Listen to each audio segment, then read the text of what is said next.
the distinguished members of the House Oversight Committee, thank you for inviting us here today. Growing up in Lakeland, Florida, I was taught in my private religious school and by many conservative voices to hate who I was, that being born gay was something to reject.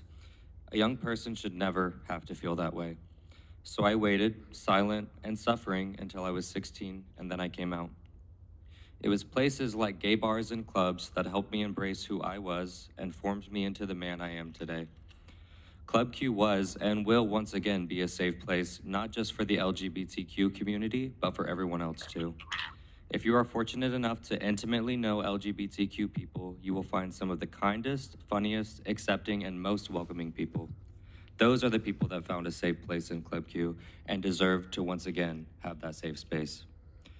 On November 19th, 2022, a deranged shooter entered Club Q armed with an assault rifle, a pistol, an incredibly disturbing amount of ammunition, and an even more disturbing amount of hatred in their heart, all while cowardly hiding behind a bulletproof vest.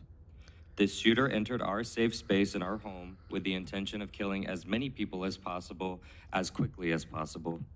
They used a military-style weapon that exists solely for the intention of killing other human beings and began to hunt us down as if our lives meant nothing. I was bartending that evening when the attack began. I felt more terrified than I ever have before in my life. I ran for my life that night and hid, praying and hoping the violence would end. When I stared down the barrel of that gun, I realized I stood no chance against a weapon of that power, magazine capacity, and seemingly automatic firing rate.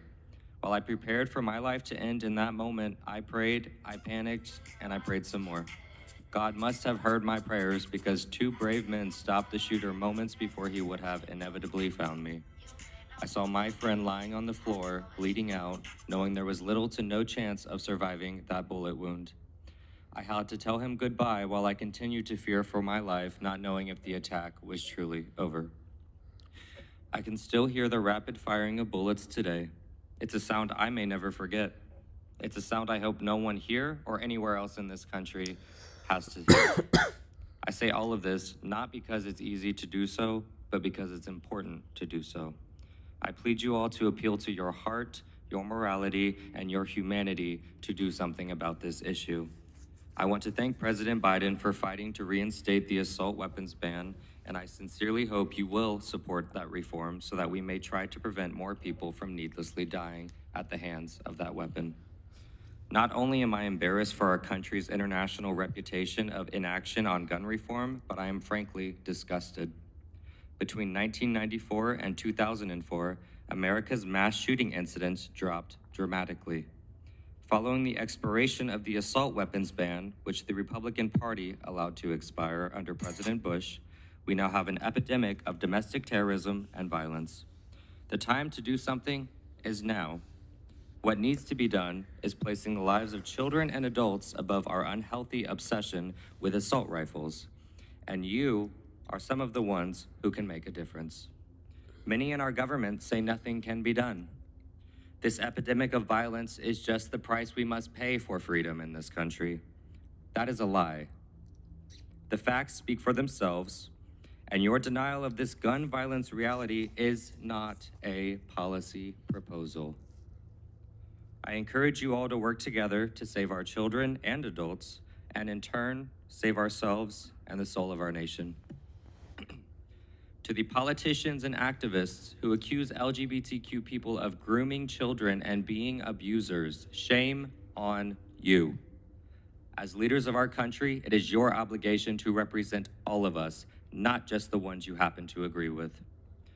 Hate speech turns into hate action, and actions based on hate almost took my life from me at 25 years old. I beg you all to consider your words before you speak them, for someone may use those words to justify action that may take someone's life. To my fellow LGBTQ community, events like this are designed to discourage us from speaking and living our truth. They are designed to scare us from living openly, courageously, and proudly. We must not succumb to fear. We must live prouder and louder than ever before. We must continue to be who we are, for who we are is exactly who we are meant to be. And to the children watching this, feeling you may not be like the other kids, I understand you and I see you. You deserve to be exactly who you are, no matter what anyone else has to say. In the words of my personal icon, Christina Aguilera, you are beautiful no matter what they say. Words can't bring you down, so don't let them bring you down today. To Chairman Maloney, I thank you for making this a priority. To the House Oversight Committee, thank you for hearing us today. I hope my truth can help usher America into its next and greatest chapter yet. My name is Michael Anderson. I am 25 years old. I am a proud gay man, and now I am a survivor of a mass shooting. I hope we can work together to end this carnage in our country. Thank you.